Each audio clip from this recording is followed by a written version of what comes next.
Comment bien s'organiser quand on est en freelance? Comment réussir à optimiser son temps au maximum? Ce sont des questions que beaucoup se posent et probablement toi aussi si tu as cliqué sur cette vidéo. Aujourd'hui, j'ai eu la chance d'en parler avec Juan, un Notion créateur qui partage ses connaissances autour de la productivité et de l'organisation. On a discuté de son activité, de ses méthodes pour rester efficace et plus largement de la vie de freelance en général. Allez, je te laisse avec l'interview et n'hésite pas à me dire dans les commentaires si ce genre de contenu te plaît. Juan, enchanté, merci beaucoup d'avoir accepté notre invitation.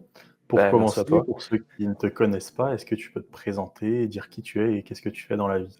Écoute, ouais, moi c'est Juan, je suis, freelance depuis 2020. Donc à la base, j'ai commencé en tant que monteur vidéo et maintenant je suis, créateur d'espaces Notion. Donc c'est-à-dire que je crée des espaces sur l'outil Notion, qui permettent, aux freelances de s'organiser.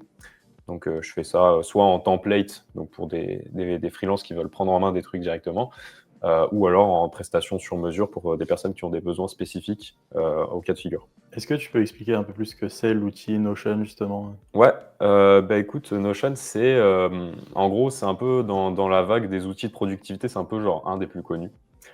C'est un outil qui permet, en fait, de créer des espaces d'organisation.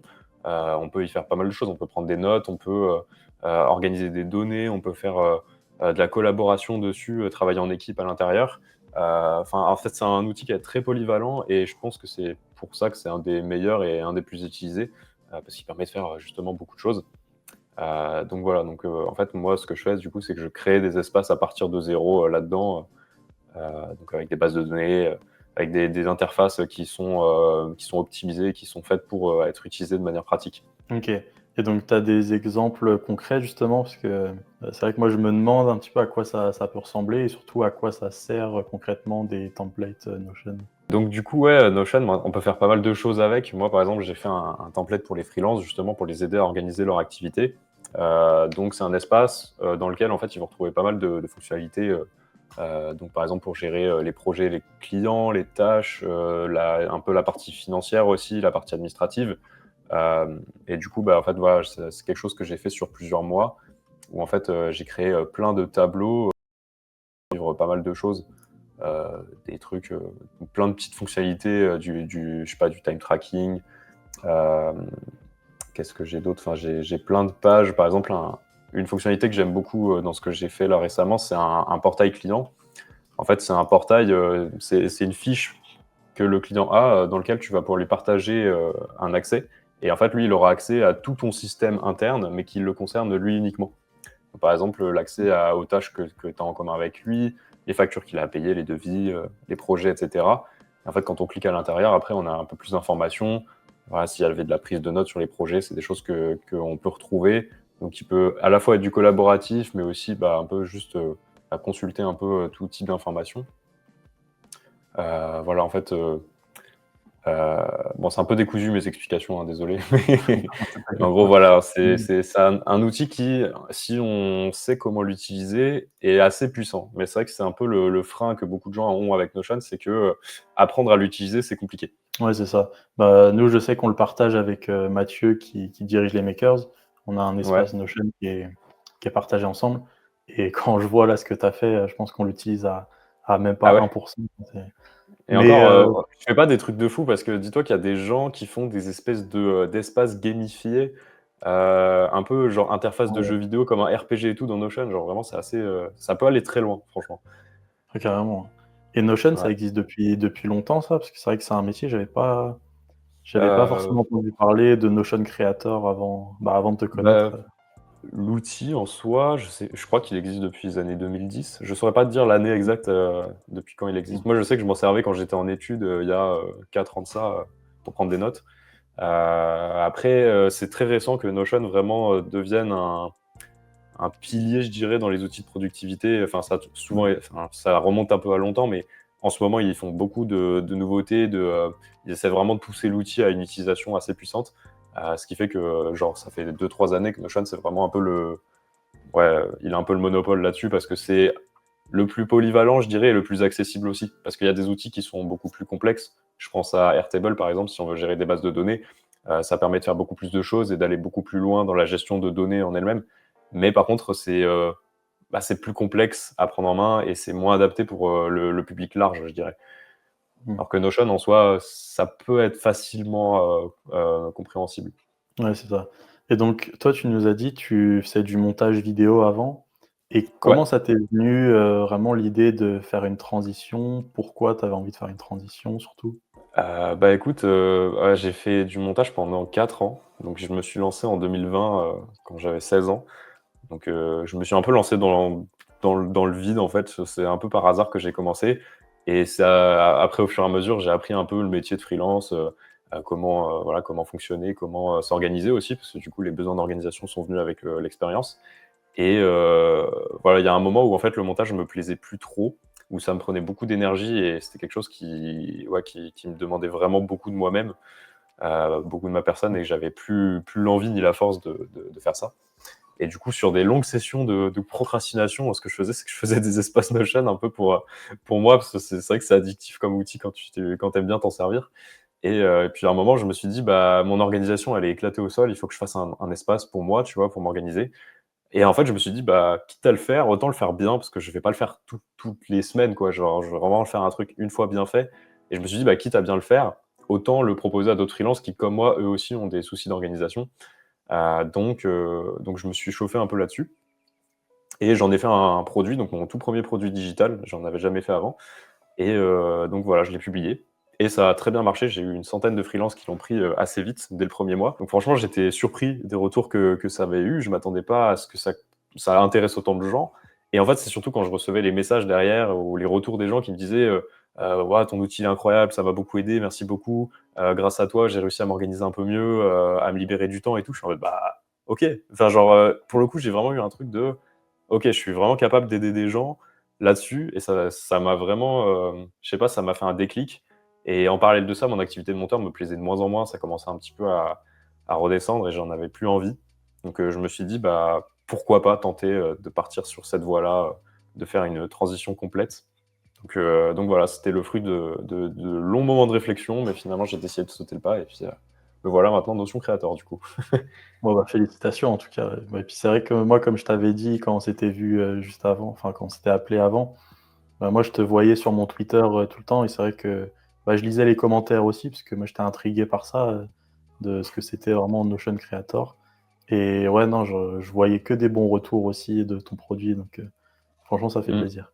Bah, merci Et beaucoup. du coup, pour toi, c'est quoi justement les piliers pour bien s'organiser en freelance? Bah, il n'y a pas vraiment de pilier, je pense. Le truc, c'est que l'organisation, c'est quand même assez personnel. On a tous un peu nos façons de s'organiser. Il y en a qui s'organisent pas et qui font tout de tête. Il y en a qui utilisent des post-it, qui utilisent différents outils. Enfin, ça, c'est vraiment propre à chacun. Et puis, ça dépend aussi des besoins d'organisation qu'on a.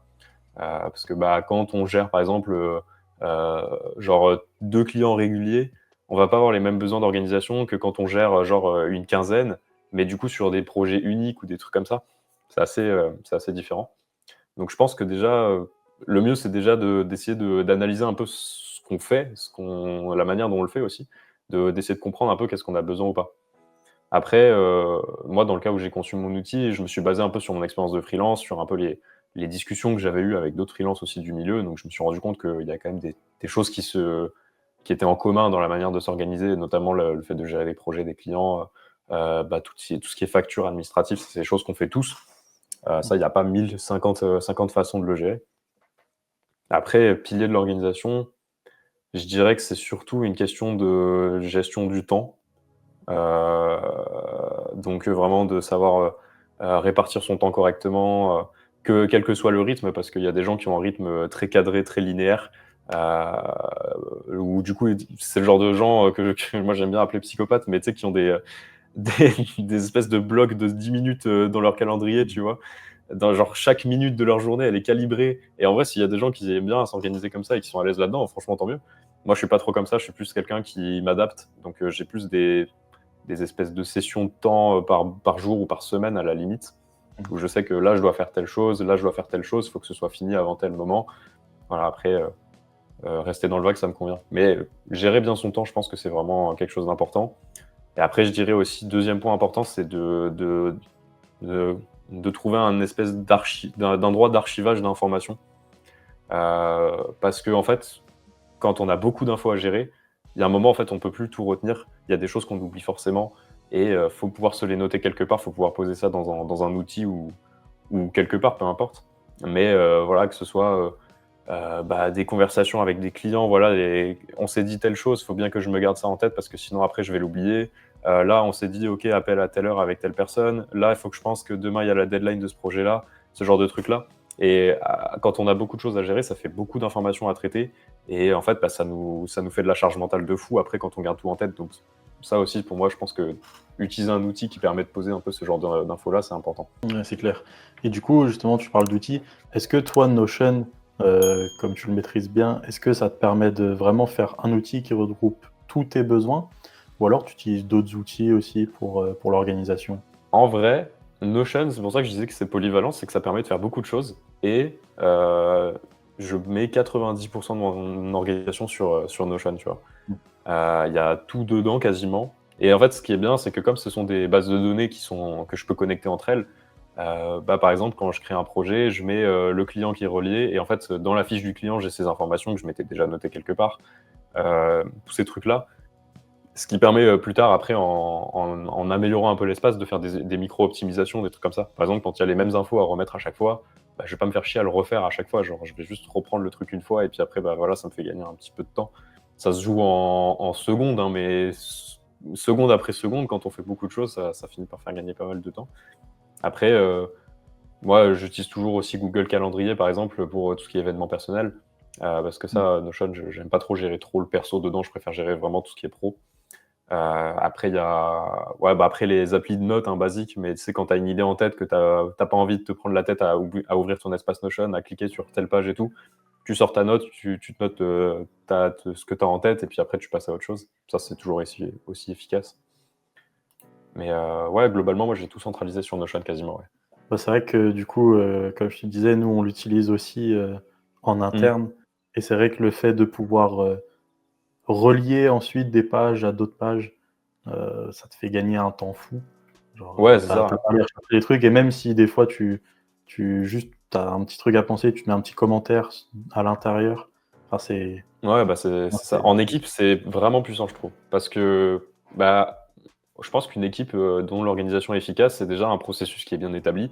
Donc du coup, voilà, tout le monde sait où chercher quoi, quelles étapes vont après les autres, etc. Et puis surtout quand, par exemple, on est dans le cadre d'un espace Notion en équipe, si la personne qui gère un peu le projet a pris le temps de documenter beaucoup de choses, c'est du temps de gagner après parce que ça permet d'éviter, par exemple, de devoir expliquer à chacun les choses individuellement. Ça permet, par exemple, quand il y a un nouveau membre qui arrive, d'avoir un espèce d'onboarding qui est possible.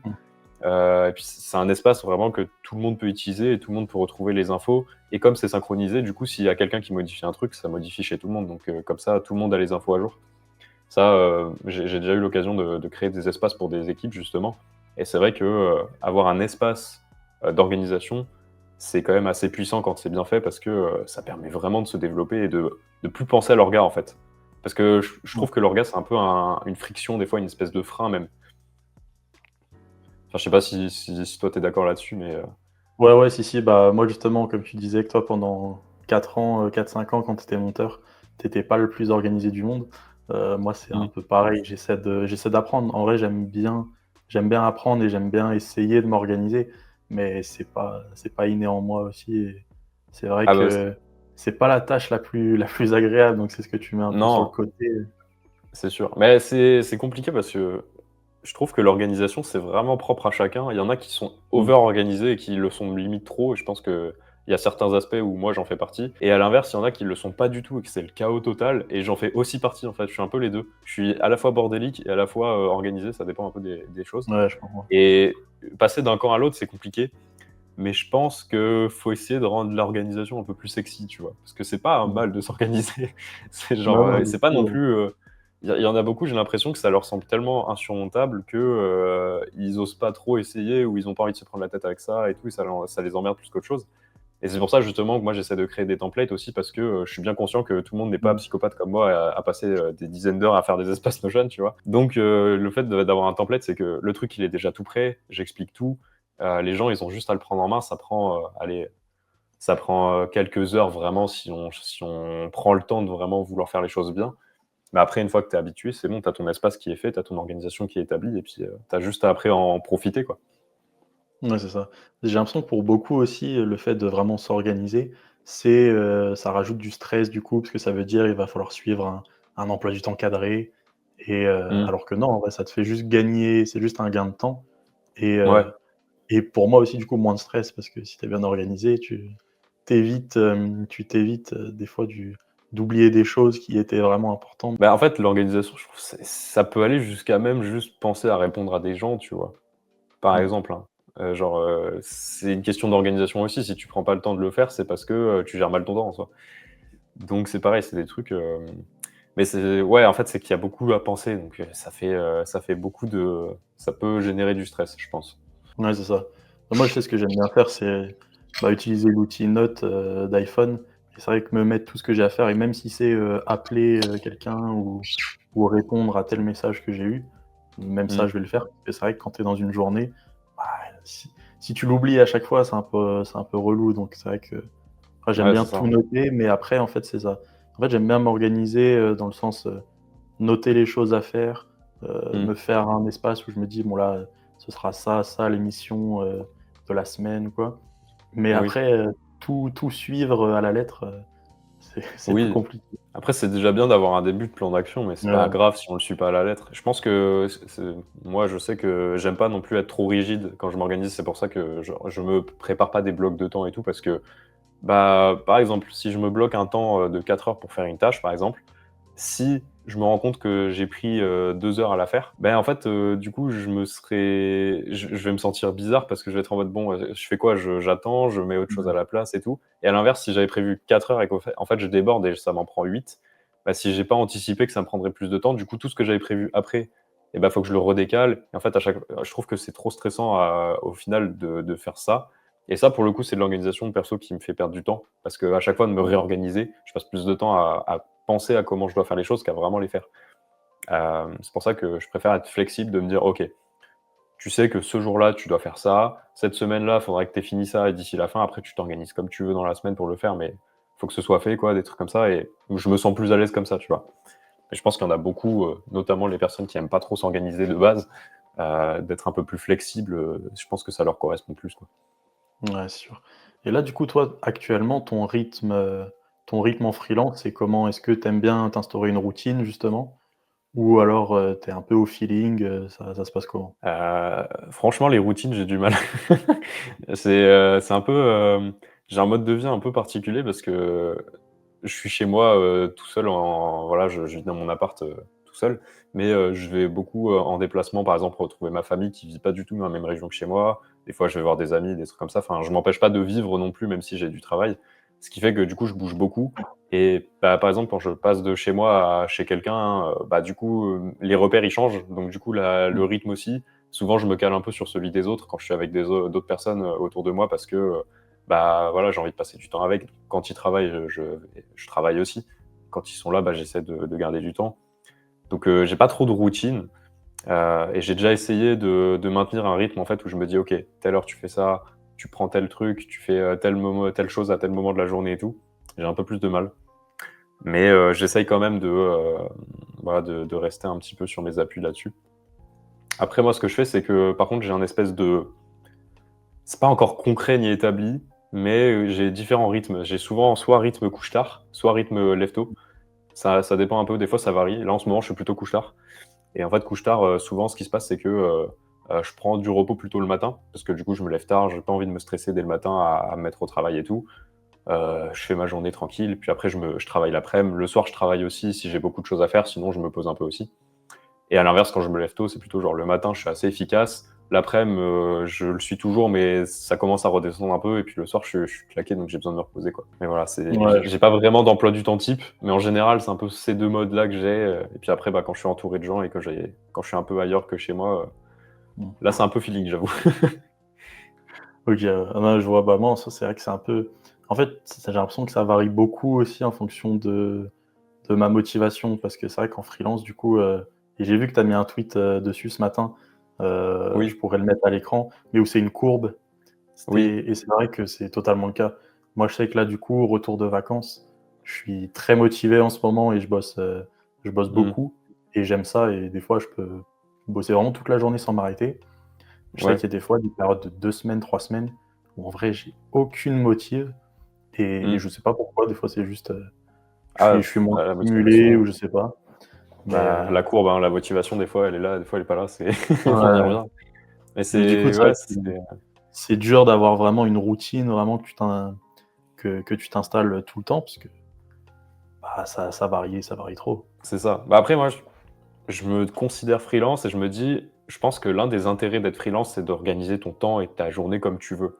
Donc ça me fait chier de me dire: «OK, le matin, je me mets un réveil. Là, j'ai des horaires de bureau, je fais du métro boulot dodo, mais je me l'inflige moi-même». Moi, j'aime pas du tout Mmh. cette idée-là. Je préfère me dire: «Je travaille un peu quand je le sens», mais après, faut pas non plus trop s'écouter parce que je sais que dans les phases où j'étais très désorganisé, je m'écoutais beaucoup. Quand j'avais la flemme, que j'étais pas motivé, j'étais en mode: «Bon, vas-y, je vais rien branler et puis, tant pis». Et je me retrouvais souvent, en fait, à procrastiner de fou sur des deadlines et puis, en fait, de me bouger le cul, au bout de 2 jours avant la fin. Et là, du coup, j'étais en méga stress et je faisais limite des nuits blanches et tout et ça, c'était une très mauvaise gestion du temps. Donc Mmh. maintenant, j'essaye d'être un peu plus discipliné là-dessus et de me dire: «En fait, voilà, je sais que j'ai ça à faire, heu, répartis ton temps, de manière équitable. Ne fais pas tout à la toute fin».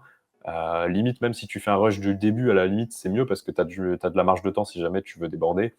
Et bah, après si tu avances et que tu es efficace, tant mieux. Sinon, bah, voilà, tu peux toujours, prendre un peu plus de temps et en fait, c'est vraiment, cette discipline-là, elle est quand même importante à avoir.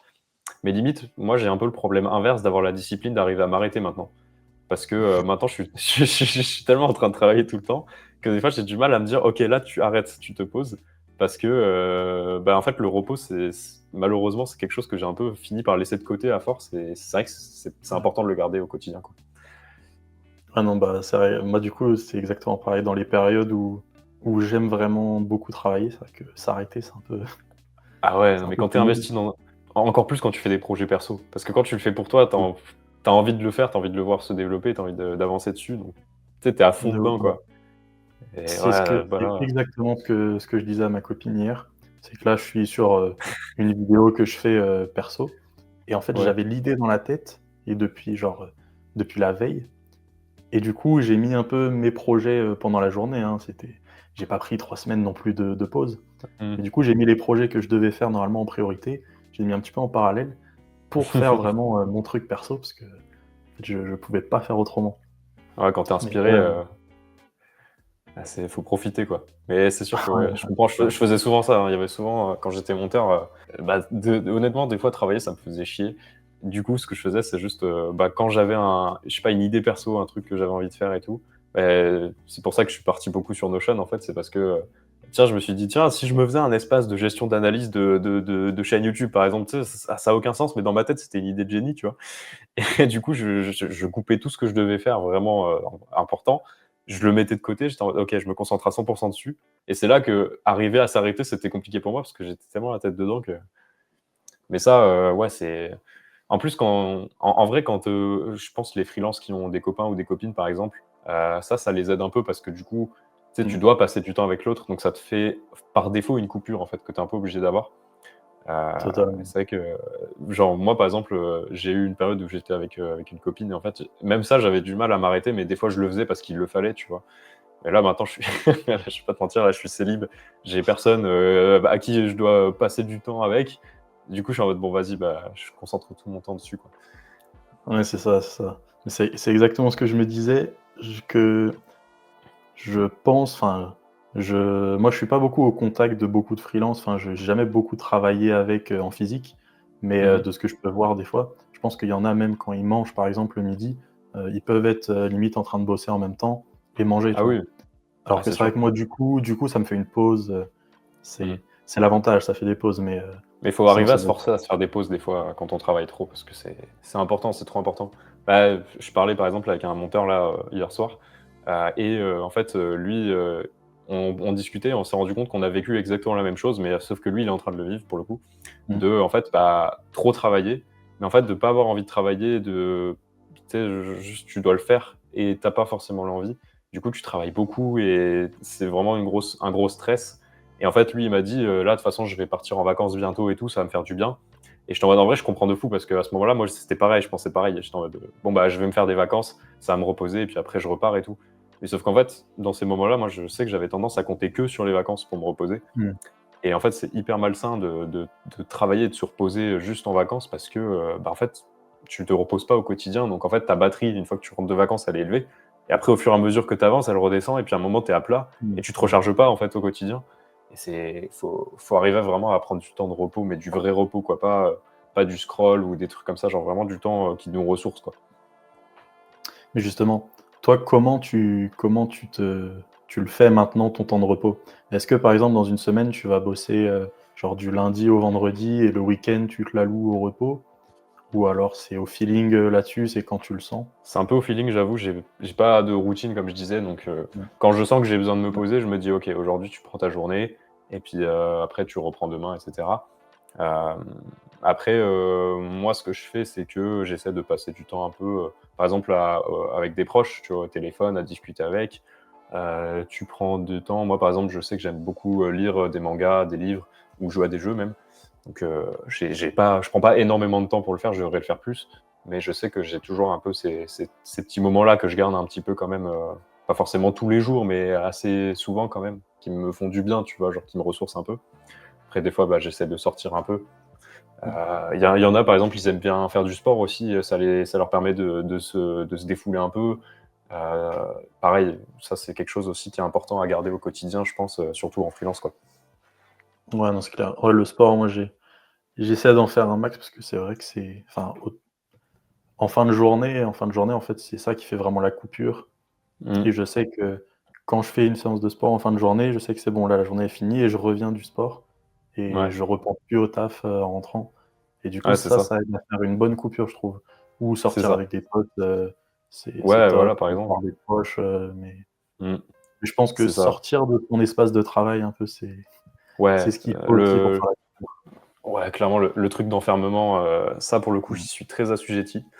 Heu, Moi, j'ai passé 3 ans, à Bordeaux, en études et en parallèle, travailler et en fait, je passais genre, en fait, si à ce moment-là, j'avais les études, donc je sortais, j'avais une vie d'étudiant et à un moment, j'ai arrêté les études pour me concentrer à 100 sur mon taf et cette année-là, j'ai passé 100 de mon temps dans ma chambre quasiment. Et mmh. là, vraiment, pour le coup, c'était très mauvais, quoi, pour le bien-être. Parce que, en fait, genre, tu vois, tu restes juste, tu prends pas d'air, déjà, c'est pas bon. Je faisais aucune activité physique, j'avais une hygiène de vie qui allait pas et clairement, le fait de rester enfermé tout le temps, c'est vraiment pas bon et faut se forcer à sortir un peu, voilà, par exemple, j'avais vu une psy, au début de l'année, parler un peu de certaines choses, notamment liées à la manière de vivre et de travailler, qui m'avait dit, que en fait, c'est obligatoire de sortir, en fait, tous les jours. Parce que déjà, ça fait du bien, au niveau du soleil, tout ça, mais aussi parce que en fait, ça nous permet de nous aérer l'esprit et en fait, ça permet un peu de le faire redémarrer, quoi et pas rester tout le temps la tête dans le guidon et tout, parce qu'il y a un moment aussi, sinon tu t'en sors plus. Donc Ouais. voilà, petite marche de 30 minutes, même pour ceux qui font pas de sport, c'est le minimum, quoi. Ouais, non, c'est clair, c'est clair. Mais c'est vrai que justement, c'est bien d'en parler parce que moi, je réfléchissais à un sujet, d'une prochaine vidéo qui est justement autour de la santé mentale des freelances, des entrepreneurs. Mmh Parce mh. que c'est vrai que, enfin, des fois, il y a des moments, c'est très compliqué, mais comme on aime bien du coup, rester dans le fait de travailler, pas trop sortir, être sur notre Mmh. bureau, bah, du coup, même quand ça va pas trop, des fois, juste, rester à la maison, c'est le quotidien. Alors que Oui. c'est tellement pas ce qu'il faut faire Ouais, et c'est ça. même je me demandais, est-ce que après c'est peut-être propre à chacun, mais est-ce que toi le fait d'avoir été de t'être mis en freelance, à un moment ça t'a fait peut-être t'éloigner aussi de certaines personnes, du fait que, bah, du coup tu es beaucoup plus chez toi à travailler et moins à sortir? Comme tu disais, si tu faisais des études, bah, quand tu es en études, tu es tout le temps dehors, heu, Mmh. au moins tu es en cours et tu vois des gens tout le temps et donc du coup, Ouais. le fait d'être en freelance, bah, tu vois beaucoup moins de personnes et est-ce que du coup, tu en as que tu perds aussi en chemin? Je sais pas. Moi, oui, honnêtement, dans ma vie, il y a beaucoup de gens, Ouais, que c'est que ça. j'ai pas forcément, pu côtoyer assez, limite que des fois j'ai pas trop pu voir, à cause de ça. C'est vrai que le statut de freelance, moi, je le ressens parce que j'ai 21 ans. Heu, Sincèrement, je ressens un gros décalage entre les gens qui ont le même âge que moi et moi, tu vois? Parce que j'ai pas du tout, la même vie, j'ai pas les mêmes problèmes dans la vie. Voilà, par exemple, les gens de mon âge, la majorité sont des étudiants.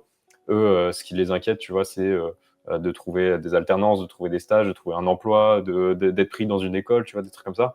Ils n'ont pas forcément les galères de loyer, de oh putain, le client là, il m'a pas payé ma facture, des trucs comme ça. Ça, c'est des trucs, il y a que des freelances qui peuvent comprendre. Donc c'est vrai que ce décalage-là, socialement, ça se ressent.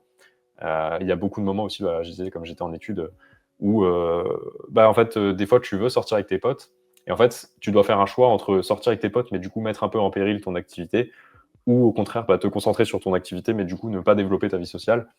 C'est un choix à faire. Moi, je sais que c'est pas un choix que j'ai trop de mal à faire parce que je suis quelqu'un d'assez solitaire à la base. J'ai pas besoin de social en soi pour me sentir bien, même si ça fait toujours un petit bonheur en plus.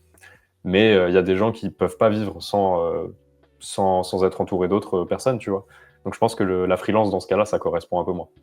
Et puis, c'est vrai qu'il y a beaucoup ce truc-là d'être enfermé aussi, d'être chez soi. Donc c'est pareil, ceux qui ont du mal avec la solitude et avec le fait de ne pas voir de monde, c'est compliqué la freelance quand même. Ouais, là-dessus, c'est clair. C'est vrai que moi, tu parlais du rythme étudiant et tout. Moi, il y a encore 1 an, justement, je cherchais une alternance pour mon master et Ouais, tout. Et c'est des situations que là, du coup, ma vie, elle a complètement changé en vrai, en 6 mois, du coup. Mais là, si je remonte à il y a 1 an, j'étais pas du tout dans ouais. la même situation.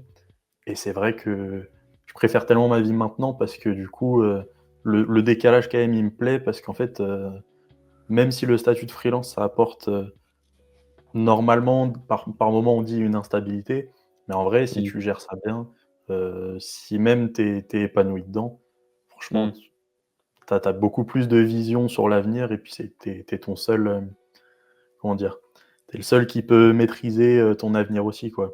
Tandis Ouais, c'est que ça. moi, c'est vraiment les trucs, tu vois, les recherches d'alternance, comme tu disais, c'est pendant 3 mois, 4 mois, j'ai cherché, j'ai jamais trouvé et puis j'avais pas mon destin entre les mains, en fait. C'est ça qui m'énervait. Ouais, c'est un peu ce truc-là. C'est ça que j'aime bien dans la freelance. C'est que vraiment, Mmh. tu fais ce que tu veux. Si ça marche pas, alors ça peut dépendre de facteurs extérieurs, mais principalement c'est dû à soi-même en fait. Donc en fait, ouais, moi j'aime bien me dire que ouais, je contrôle un peu ce que je fais dans ma vie, parce que j'aime bien avoir ce contrôle-là. Et c'est vrai que par contre l'instabilité, ça peut être un espèce de gros facteur de stress aussi. Pareil pour des personnes Complètement. qui aiment bien le en fait, comment dire? La freelance, c'est pas un mode de vie qui est confortable, je dirais. Ça le devient, mais ça l'est pas par défaut, quoi. Ça le devient quand on s'en sort bien, quand on a des clients réguliers, qu'on arrive à faire notre salaire tous les mois. Là, c'est confortable et c'est même, plus que confortable quand on est dans ce Mmh. stade-là. Mais, avant, c'est vraiment, c'est beaucoup de stress, d'incertitude aussi. Tu sais pas comment va être le mois suivant. C'est vraiment, ça dépend un peu. Mais Et ouais, il y a plein d'ailleurs, d'aspects toi sur lesquels c'est compliqué.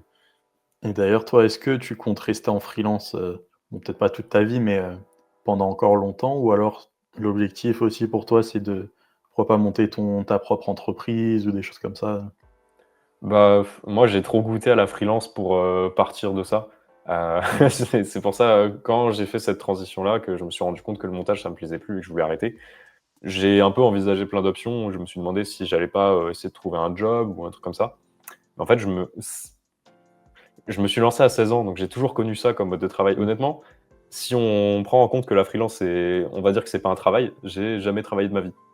J'ai jamais été, employé quelque part, j'ai jamais rempli de fiches de paye, des trucs comme ça. Enfin, je sais pas ce que c'est concrètement d'avoir un emploi et c'est limite ça qui m'effraie moi perso. Alors que la freelance pour le Mmh. coup, je me sens à l'aise dedans et moi je trouve qu'on vit une époque formidable où internet nous permet vraiment de faire ce qu'on veut, heu, d'apprendre beaucoup de choses, de lancer des projets et d'avoir des retours dessus, moi je trouve ça incroyable. Donc en fait, c'est en te formant un peu sur internet, moi c'est ce que j'ai fait, que j'ai appris un peu je sais pas, à vendre des choses, des compétences, des solutions, peu importe, sur internet et du coup, c'est à partir de ça, moi, que je me crée mes trucs. Mais après pour l'avenir, soit je resterai freelance, soit, je pense que je continuerai d'entreprendre, peut-être au statut d'entreprise si la réussite se fait à ce niveau-là. Mais je pense que je vais continuer sur cette voie-là, un petit peu d'entreprendre des projets, passer Mmh. d'un projet à l'autre, peu importe, comme je l'ai déjà fait, je pense que c'est un peu ça, que mon avenir, me réserve.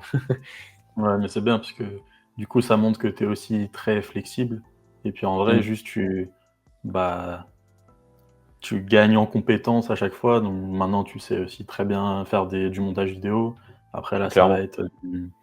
être, beaucoup plus, des compétences organisationnelles que tu vas acquérir C'est ça, c'est Je ça. voyais aussi sur ton Twitter, tu parles beaucoup de direction artistique, tout ça, de graphisme, t'aimes bien aussi? Ouais, bah, en fait, là, avec le projet Freelance Flow OS, du coup, donc tout ce qui est template et tout, je prévois de lancer une boutique de template Notion. Donc, à la base, euh, pour revenir un peu en arrière encore sur mon parcours, au tout début, moi, j'étais passionné de dessin. Je me suis dit, ok, je veux faire dessinateur dans ma vie. Donc, je suis parti dans un lycée d'études d'art, des trucs comme ça. Donc, en fait, voilà, j'ai un peu développé mes compétences créatives et artistiques à ce moment-là. Donc, dessiner, faire des illustrations, des trucs comme ça. Faire du design aussi un peu, c'est là que j'ai appris Photoshop, Illustrator, ce genre de logiciel-là. Puis finalement, je me suis lassé, je suis parti sur le montage. Donc là, j'ai développé toute la partie vidéo, création, caméra, faire du motion design, créer du contenu sur les réseaux sociaux et comprendre aussi comment ça fait pour que ça fonctionne, ce genre de choses-là. Et en fait, là, je suis carrément parti dans un autre projet encore de e-commerce. Et là, c'est encore d'autres compétences qui sont nécessaires, de savoir rédiger des textes qui vendent, de savoir faire des pages web, de savoir faire du marketing de mail, des trucs comme ça.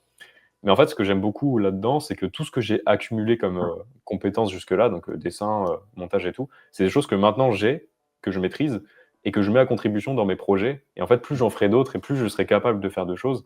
Et c'est ça que je trouve fou avec le fait d'être freelance, c'est qu'en fait, ça te permet vraiment d'avoir une espèce de liberté complète et de faire ce que tu veux, en fait. Mais après, il faut se donner aussi les moyens d'aller apprendre de nouvelles choses. Faut pas que ça fasse peur, faut tenter un petit peu d'explorer un petit peu des nouveaux horizons. Mais c'est vrai que ce truc-là, j'aime beaucoup, quoi. Et je pense que toi, quand tu t'es lancé, c'était un peu pareil. Tu as découvert un peu plein de choses, tout un monde peut-être que tu Oui, soupçonnais peut-être pas trop. Et en fait, c'est hyper épanouissant, je trouve, et gratifiant aussi de savoir qu'on apprend des choses et qu'on se développe, quoi. non, c'est clair, c'est clair. C'est ouais, non, le fait juste de se lancer et puis de savoir que une fois que tu réussis à trouver des clients, en fait, tu sens que c'est possible, c'est pas juste réservé aux autres. Et du Mm. coup, en fait, après, il y a un champ des possibles qui s'ouvre et non, franchement, c'est Bah, c'est trop ça, cool. hein. Mais ouais, je voulais revenir sur la partie montage vidéo, justement. Est-ce que Mhm. c'est le. Parce que tu as dit que ça te plaisait plus trop sur la fin. Ouais. Est-ce que c'était le métier en soi qui te plaisait plus? Est-ce que c'est la façon dont les clients peuvent être avec certains monteurs? C'était quoi Mm. qui te plaisait plus? Alors, moi, dans mon cas, les clients, c'était ce qui me faisait rester. Parce que j'ai la chance d'avoir eu des clients qui étaient hyper bienveillants, hyper à l'écoute. Je pouvais leur parler de mes soucis personnels. Je pouvais leur dire, voilà, je suis désolé, là, je suis pas dispo. Et ils ne me mettaient pas de stress ou de pression dessus. Donc, je sais que j'ai eu la chance, à ce niveau-là, d'avoir des clients qui étaient formidables. Mais je suis conscient que les monteurs vidéo n'ont pas tous cette chance-là. Et malheureusement, il y a des clients qui sont vraiment désagréables, qui sous-payent en fait les personnes qui ne considèrent pas les monteurs ou même n'importe quel métier en freelance comme des personnes, euh, je sais pas comment dire, des espèces de collaborateurs. Ils considèrent ça plutôt comme des espèces d'exécutants. C'est-à-dire, ok, je te demande de faire ça, tu le fais, point barre. Moi, ce qu'il y a autour, ça m'intéresse pas, tu vois. Et ces clients-là, pour le coup, sont chiants. Et je peux comprendre que ce soit un peu la cause pour certains d'un ras-le-bol en fait en freelance, quoi. Hmm. Donc moi, à ce niveau-là, moi, ça allait. Moi, ce qui me plaisait plus dans le montage, c'est que, bah, moi, comme je l'ai dit avant, moi, j'aime bien apprendre de nouvelles choses, j'aime bien un peu sortir de ma zone de confort. Et en fait, le montage, je suis resté littéralement dans ma zone de confort pendant plusieurs années. Et en fait, au début, j'aimais beaucoup être monteur parce que je me développais, j'apprenais des nouvelles choses. Mon niveau de montage, il évoluait, ça se voyait, ça se ressentait. Et j'étais très fier de ça. Mais au fur et à mesure, bah, à un moment, j'ai pris mes marques, j'avais ma méthode de travail. Et en fait, bah, ça devenait tout le temps la même chose, c'était très répétitif. Et en fait, il y a un moment où je me suis lassé, en fait, j'en avais un peu marre. Donc déjà, ça faisait un peu un ras-le-bol. Je pense que aussi, bah, comme je disais, toute la manière de tout ce qui est organisation, gestion de vie, hygiène de vie, marchait pas du tout parce que je prenais pas le temps de m'occuper de ça, mais parce que mon métier en soi me demandait trop de temps et j'avais pas assez l'occasion de prendre du temps pour moi. Parce que c'est vrai que le montage, en tout cas les métiers de monteur, c'est vraiment quelque chose. T'es sous tension tout le temps parce que tu dois tout le temps produire. T'as pas beaucoup de moments de pause en fait. C'est vrai que ça, c'est un truc que j'ai, par exemple, maintenant que je fais des espaces Notion, c'est qu'un espace Notion, tu le fais une fois. Du coup, t'as pas des projets toutes les semaines que tu dois tenir, et puis des projets réguliers, c'est genre une fois. Et après, voilà, tu organises le reste de ton temps comme tu le veux. Mais il y a des métiers comme ça où vraiment il y a une grosse régularité, donc notamment tous les métiers qui sont liés à ce qui est sur de la création de contenu sur Internet, hein, clairement. Ces métiers-là, en fait, c'est beaucoup de stress au quotidien parce que quand tu as beaucoup de travail, tu as beaucoup de stress aussi qui s'accompagne, beaucoup de charges, beaucoup de tout ça. Et c'est pour ça que là, à ce moment-là, c'est important d'être bien organisé, justement. Parce que sinon, après, tu t'y perds et tu perds un petit peu le fil de ce que tu fais et de ce que tu dis même. Donc tout ça, c'est un peu une accumulation de beaucoup de choses, mais tout ça a fait que j'ai fini par en avoir marre et que je me suis dit que ça me plaisait plus, en fait. Ok, Donc voilà. je comprends. Et du coup, quand tu étais monteur, comment tu réussissais à t'organiser, justement? Ce que je disais au début, c'est qu'au début, je le faisais très mal. Au début, en fait, mon organisation au tout départ, c'était, je recevais le message du client: «Ouais, j'ai un montage pour telle date, est-ce que tu es chaud?» machin. Limite, le tarif, il était même pas posé. Il y avait pas de devis, il y avait rien du tout. Je faisais le truc, on faisait les retouches avec le client, il me disait: «OK, vas-y, on fait la facture», tout ça et puis voilà. Moi, c'est comme ça que je faisais et après, quand il fallait déclarer l'URSSAF, par exemple, j'étais comme un con dans mon appli bancaire. J'étais en train de compter toutes les factures à la main avec la calculette et tout. J'étais en mode, non, mais il y a un moment, c'est trop, quoi.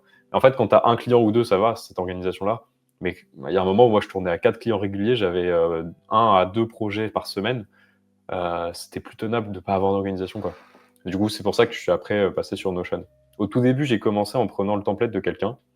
Un template qu'il avait fait pour les freelances aussi. Pour les monteurs même. C'était spécifique. Et en fait, au début, ça me convenait. Mais après, au fur et à mesure, comme je disais, l'organisation, ça évolue, mes besoins ont évolué aussi. Et cet espace-là, j'ai un peu grandi, je l'ai fait améliorer. Et en fait, je me suis rendu compte que ce qu'il y avait à la base, c'était vraiment pas des bonnes fondations.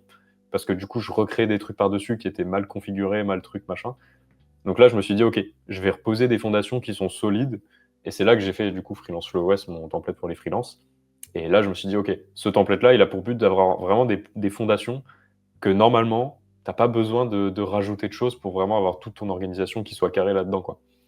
Et du coup, comme c'était un espace centralisé, c'était beaucoup plus simple pour moi. Parce que, tu vois, genre quand je me lançais sur des sessions de travail, j'avais juste à lancer Premiere Pro, je lançais Notion, j'avais tout dedans et puis après à l'intérieur, j'avais mon interface où j'avais les pages qui étaient dédiées, où je retrouvais tout à l'intérieur, tout ce que j'avais besoin d'avoir. Donc voilà, en général, moi je me retrouvais dans ma page de projet, j'étais en mode: «OK, ce projet-là, machin, j'en suis à telle étape, il faut que je fasse telle tâche dessus». Je regardais les factures, celle-là, elle a pas été encore payée, faut que je pense à relancer le client, ce genre de trucs-là, tu vois? OK. Ouais, non, mais c'est à chaque fois que tu étais confronté en soi à une problématique, Ouais, c'est ça. c'est là où tu as réussi à t'organiser. Et donc du Mmh. coup, tu as parlé de freelance, Flow OS là. Ouais, Je sais plus si tu l'as dit dans l'interview, mais il y a une deuxième version ouais, qui sort c'est ça. bientôt. Je sais pas si tu veux en parler, si tu veux faire un petit Ouais, instant promo, avec plaisir. tu peux. Avec plaisir, avec plaisir. Tu me hashtag ad. Ouais, Il est là. Non, mais en fait, du coup, comme je disais, c'était en 2024 que j'avais lancé la première version et à ce moment-là, honnêtement, genre, je maîtrisais un peu Notion, mais il y avait beaucoup de choses que je connaissais pas encore. Donc je l'ai fait un petit peu avec les compétences que j'avais à ce moment-là et en fait, l'espace, il était franchement bien fait parce que j'avais passé, de souvenir, j'ai passé 1 mois entier à le faire. J'ai passé 1 mois à faire que ça et après, du coup, je l'ai lancé, donc il était quand même bien fait. Mais il y avait plein de défauts que je remarquais, que même des utilisateurs me faisaient remarquer aussi. Je me suis dit: «OK, bon, faut que je fasse une deuxième version, quoi». Du coup, j'ai passé 1 an à réfléchir un peu à tout ça, à faire la deuxième version et tout. Et du coup, là, je suis très content, parce qu'elle sort là dans une semaine. Et donc dans cette version-là, en fait, ce que j'ai fait, c'est que j'ai corrigé déjà tous les soucis qu'il y avait dans la V1, tous les défauts. J'ai rajouté des optimisations qui permettent de faire gagner encore plus de temps et de simplifier encore plus l'utilisation de l'espace, rendre tout ça beaucoup plus intuitif dans la navigation, savoir où tu dois chercher les choses parce qu'il y a beaucoup de gens en fait qui étaient perdus dans les pages parce que je les avais mal faites et rajouter des nouvelles fonctionnalités qui peuvent aider justement à développer une activité de freelance. Je pense par exemple, j'avais dit le portail client. Donc ça, c'est un portail que tu partages à ton client. C'est vraiment quelque chose qui professionnalise de fou, je trouve, en tant que freelance. Tu as des trucs comme par exemple, maintenant, il y a des formulaires où tu peux demander des informations à tes clients. Un que j'aime beaucoup, c'est le formulaire de demande de feedback. Où en fait, les clients peuvent te laisser une note, un témoignage. Et ça, c'est beaucoup plus pratique pour faire du marketing après derrière et du coup se mettre un peu en avant sur les réseaux. Bref, j'ai rajouté pas mal de fonctionnalités qui permettent vraiment non seulement de cadrer une organisation qui ne l'était pas, d'avoir une vision complète de tout ce que tu fais dans tous les aspects d'une activité de freelance et même de te développer encore plus et d'aller un peu plus loin que ce qu'il y a déjà en fait. Ouais, c'est un peu l'objectif avec Freelance Flow et j'ai très hâte d'avoir les retours des gens dessus. Ok, ça sort quand déjà? Ça sort le 18 septembre.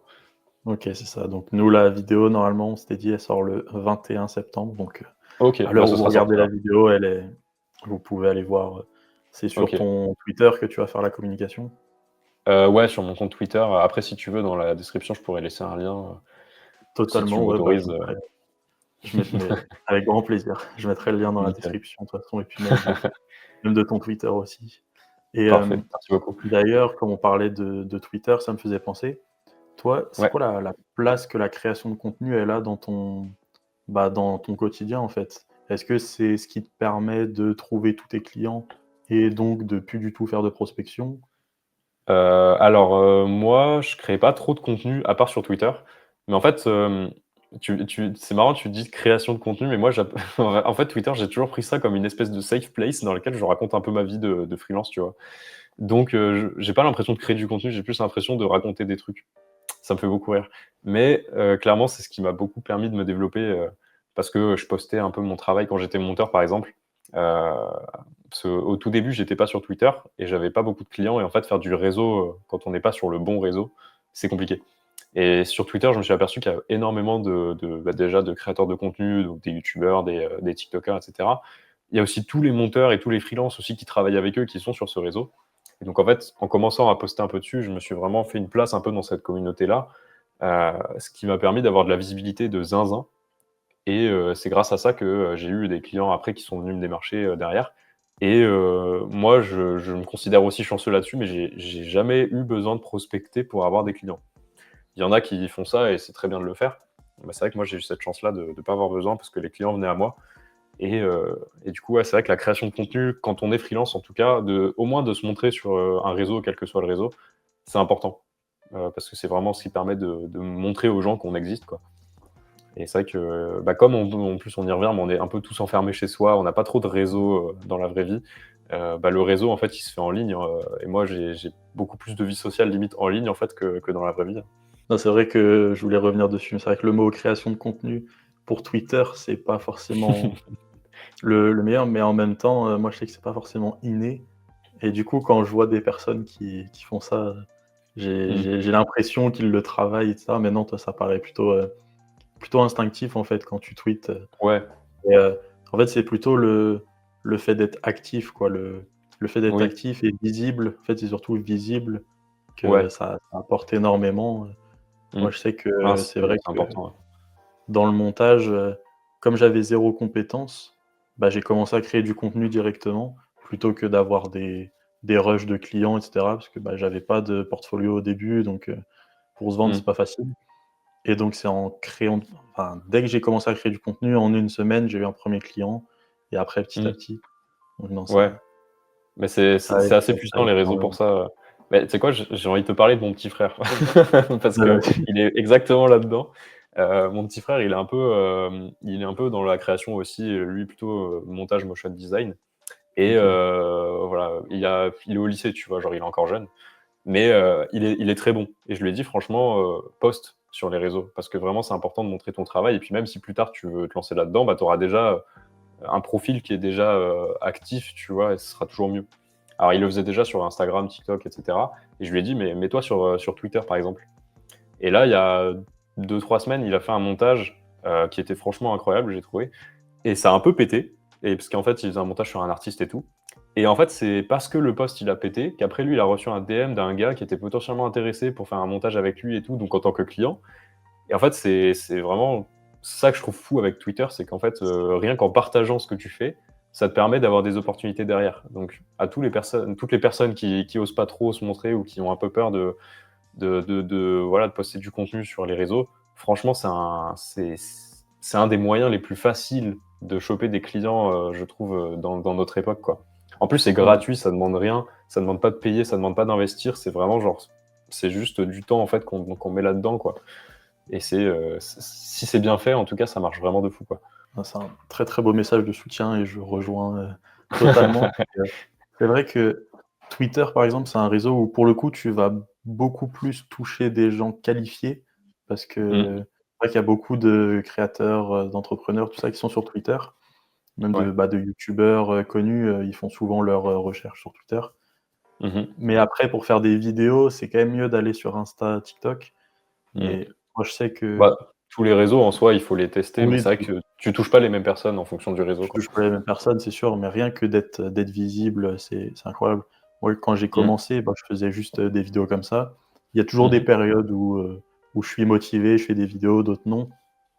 Mais au final, je reçois toujours, en DM, 2-3 messages par semaine, me demandant si je suis dispo pour du montage et Mmh. j'ai une vidéo sur TikTok qui a vraiment, on peut dire pété, après c'est la niche montage, hein, mais j'avais fait genre 80 000 vues, enfin là, elle est arrivée à 80 000 vues C'est pas mal et pour je la sais que niche du montage, coup cette vidéo, elle m'a apporté récemment mon 1er, partenariat alors que j'ai genre, 2 000 abonnés sur TikTok et ça OK, m'a apporté juste un 1er partenariat, rémunéré, tu vois? OK. Donc Bah, félicitations déjà. ouais, c'est merci.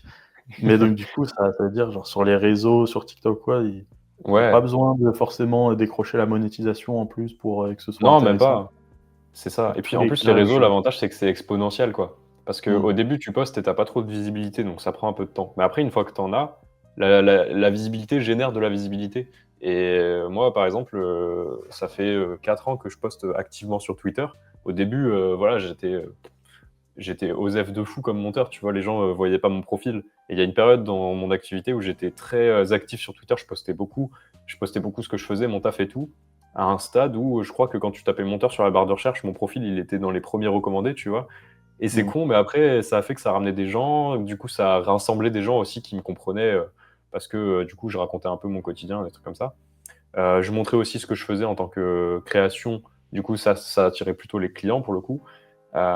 Mais dans tous les cas, bah, après une fois que la machine elle est lancée, ça part quoi.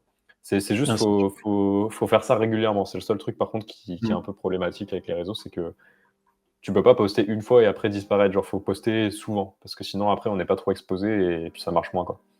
Ouais, c'est ça, c'est ça. Et ouais, j'ai eu un client là, il y a une semaine, 2 semaines, qui me dit que justement il m'a trouvé, via les recommandations Instagram, parce Mmh. qu'il traînait, il regardait entre les monteurs et il avait des recommandations et je suis tombé, sur son profil. Donc non, Ouais, vraiment, si vous voulez vous lancer en freelance, je pense qu'au moins ouvrir des réseaux dédiés à ouais, c'est ça ça. et clair que vous avez votre activité dans la bio limite, c'est ce Mmh. qu'il faut faire et puis créer du Oui, contenu, franchement. clairement. En fait, il y a C'est ça vaut que c'est du le positif. moyen numéro un pour, vraiment, choper des projets quoi. Après il y a Moi, d'autres je pense moyens, mais vraiment celui-là, pour moi, c'est le plus évident. Après c'est pas forcément le cas pour tout le monde, mais non, non, mais en 2025, bah, si tu as peur de montrer ton visage ou quoi, bah, franchement, Twitter, en vrai, toi, je sais que sur ouais, Twitter, déjà, tu montres pas non plus beaucoup ton visage, mais oui. pourtant, tu es hyper actif et tu as déjà un personal branding, autour de toi et Mmh. les gens, ils voient que tu es sérieux aussi, grâce à ça, quoi.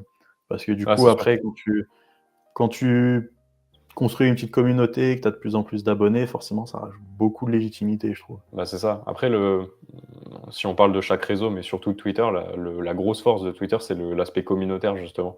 Je trouve Mmh. que de tous les réseaux, c'est celui qui amène le plus à interagir avec les gens, à faire des partages, bah, participer à des espèces de micro-communautés, en fait.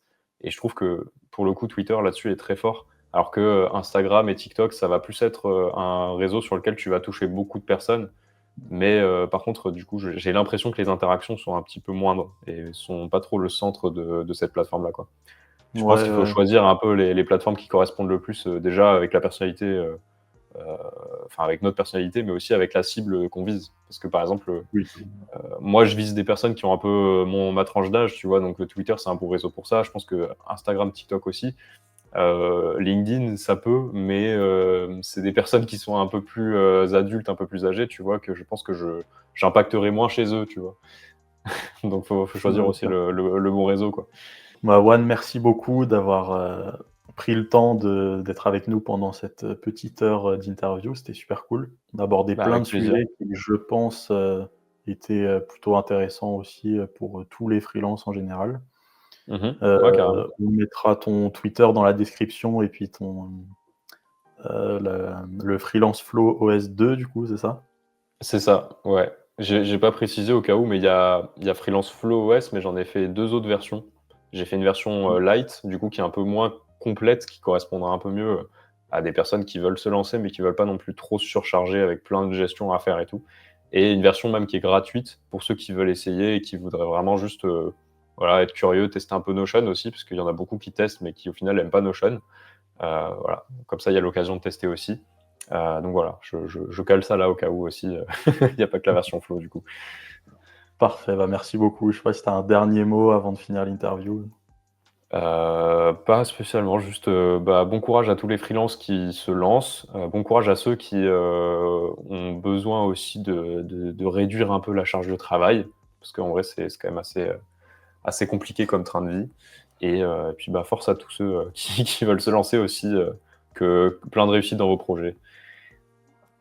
C'est clair, courage à tous. Et puis, nous aussi, on est là sur les makers pour tout ça. Hein. Si vous avez le moindre souci, le moindre problématique, n'hésitez pas. Franchement, n'hésitez pas à commenter. Et puis, on est tous, on peut tous s'entraider en fait. Donc voilà. Bah, merci beaucoup. Nickel. Et puis, je te souhaite Merci à toi de m'avoir invité. Merci beaucoup. Allez, salut.